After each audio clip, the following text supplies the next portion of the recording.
السلام عليكم ورحمة الله وبركاته، والصلاة والسلام على رسول الله صلى الله عليه وسلم.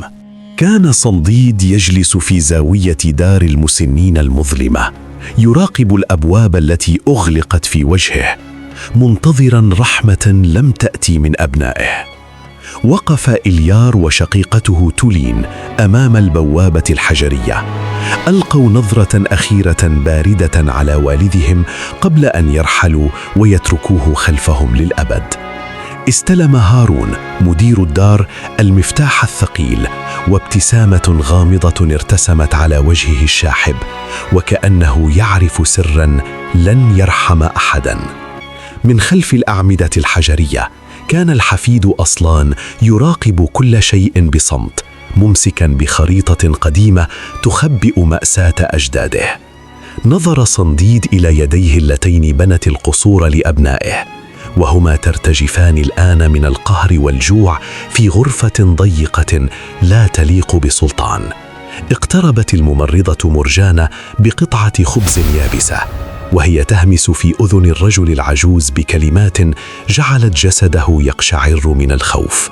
أما كاسر الابن الأصغر فقد انطلق بخيله بعيداً، يهرب من ماضيه ومن صرخات والده التي كانت تلاحقه في كل مكان.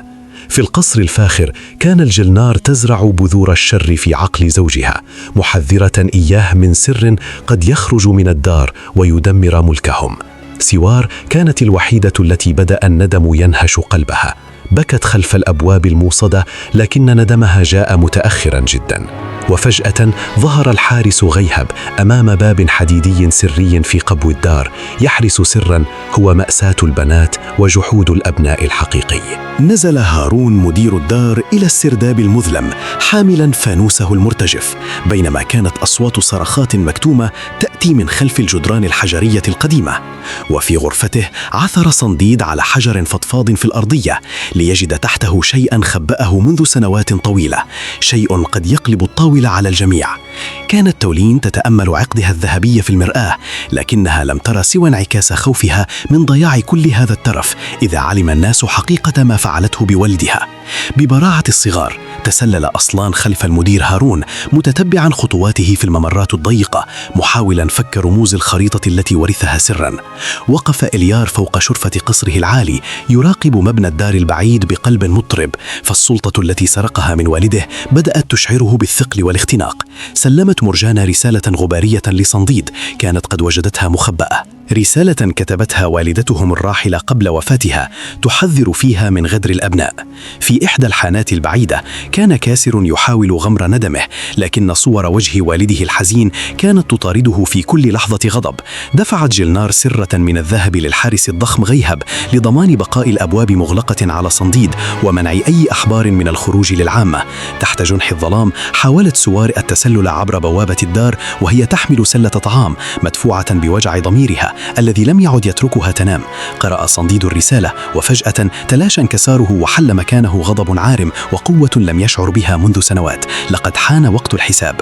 بقوة مذهلة دفع صنديد جدار غرفته الحجري لينكشف أمامه نفق سري قديم كان قد حفره بيده قبل عقود تحسبا لهذا اليوم الأسود. وفي القصر اشتعل الخلاف بين إليار وزوجته جلنار حول كيفية تقسيم الكنوز المنهوبة، بينما كانت جدران القصر تشهد على خيانتهم العظمى. دخل هارون الغرفة ليلاً ليجد السرير فارغاً. ارتجفت يده وسقطت الشمعة أرضاً حين أدرك أن السلطان السجين قد كسر قيوده. استيقظت تولين على صرخة رعب حين وجدت أثراً ليد ضخمة ملطخة بالتراب على باب غرفتها، رسالة صامتة تخبرها أن الحساب قد بدأ. لم يتراجع الصغير أصلان، بل زحف داخل النفق الضيق متتبعا خيط الضوء، مدفوعا ببراءة طفل يريد إنقاذ جده من براثن الظلم. وقف الحارس غيهب كالجبل أمام المخرج الرئيسي شاهرا فأسه الحديدية، مستعدا لسحق أي جسد يحاول الهروب من جحيم الدار. سقطت سلة الطعام من يد سوار وتناثر ما فيها حين رأت والدها صنديد يخرج من بين ظلال الحديقة كشبح غاضب عائد من القبر. تسمر كاسر في مكانه حين التقت عيناه بعيني والده. شعر بصوته الثقيل يسقط من يده خجلاً أمام هيبة ذلك الرجل الذي ظن أنه انكسر. أشارت مرجانة بيدها المرتجفة نحو القصر البعيد قائلة لصنديد: هناك سلبوا حقك، وهناك يجب أن تستعيده قبل أن تغيب شمس هذا اليوم.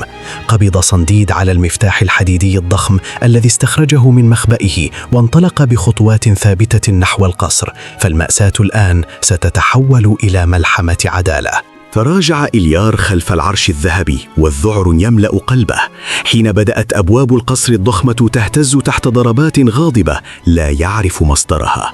كانت جلنار تحاول إخفاء مجوهراتها في خزنة سرية، بينما كانت يداها ترتجفان وهي تدرك أن المال لن يحميها من عواقب غدرها. حطم صنديد أقفال القصر بيديه العاريتين ليدخل كإعصار من الغبار والغضب، معلنا نهاية زمن الصمت وبداية زمن الحساب. سقط الكأس من يد تولين وتحطم على الرخام حين لمحت انعكاس وجه والدها صنديد في نافذة غرفتها، وكأنه كابوس عاد ليتحقق. وفي قبو القصر عثر الصغير أصلان على صندوق خشبي قديم محاط بسلاسل حديدية، الصندوق الذي يحمل سر عقوق البنات الذي ضاع لسنوات. كان المدير هارون يزحف في ممرات الدار محاولا الهرب بعد أن انقلب السحر على الساحر وبات هو السجين في مملكة ظلمه. فجأة وقف كاسر في منتصف الطريق شاهرا صوته في وجه الحراس ليحمي والده في أول خطوة له للتكفير عن ذنب العقوق. ارتمت سوار تحت قدمي والدها صنديد في بهو القصر منتحبة وهي تطلب منه السماح، بينما كان هو ينظر إليها بصمت يقطع الأنفاس. تراجع الحارس غيهب في ارتباك حين أخرج صنديد الختم الملكي المفقود، الختم الذي يثبت أن كل من في القصر هم مجرد لصوص وخدم.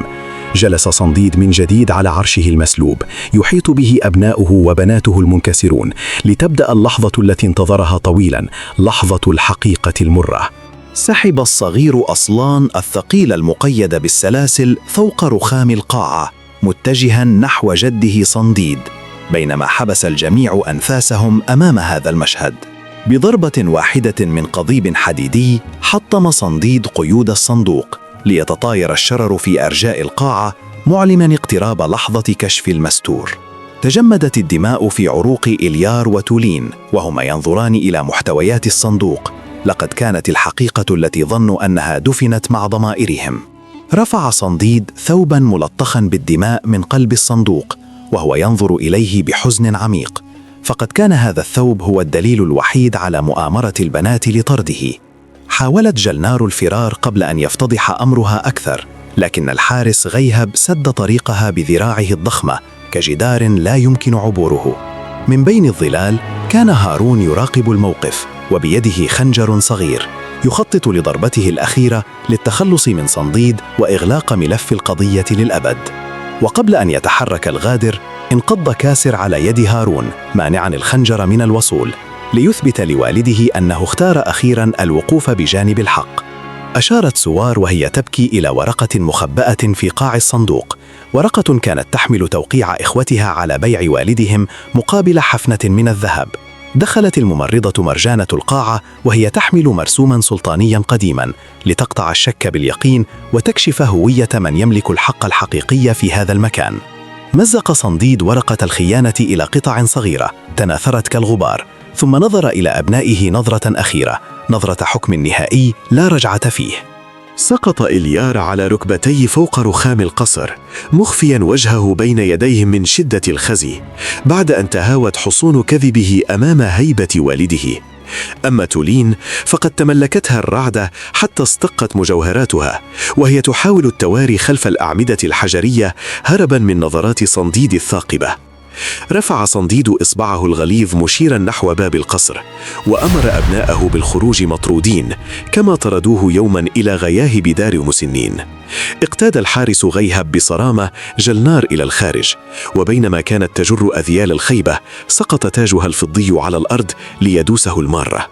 وجد هارون نفسه أخيرا خلف القضبان الحديدية في زنزانة ضيقة ليتجرع من نفس الكأس التي سقى منها العجائز والمساكين لسنوات.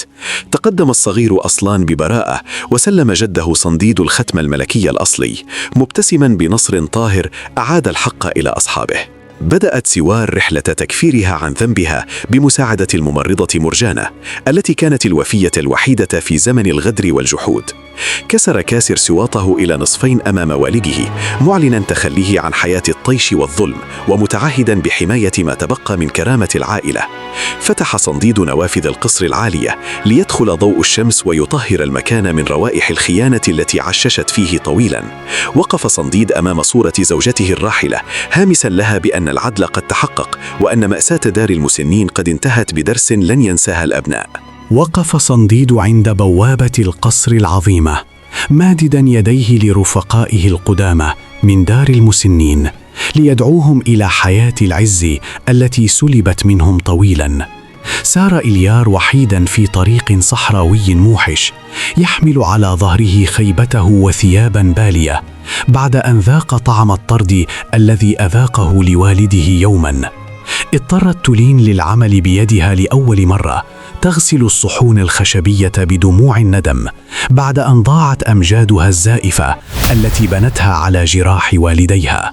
جلس الصغير أصلان بجوار جده صنديد ينهل من حكمته ليكون الجيل الجديد الذي يحمل قيم الوفاء بدلا من سموم الغدر. من خلف قضبان زنزانته مد هارون يده المرتجفة ليأخذ كسرة خبز من مرجانة التي لم تعامله بقسوة قلبه بل برحمة أخلاقها. كانت سوار تزرع الياسمين في حديقة القصر وكأنها تحاول غرس حياة جديدة تطهر بها ماضيها وتملأ المكان بعطر السماح والمغفرة. كرس كاسر قوته لحماية الضعفاء، يدرب حراس القصر على أن يكونوا دروعاً للحق لا أدوات للبطش والترهيب كما كانوا في السابق.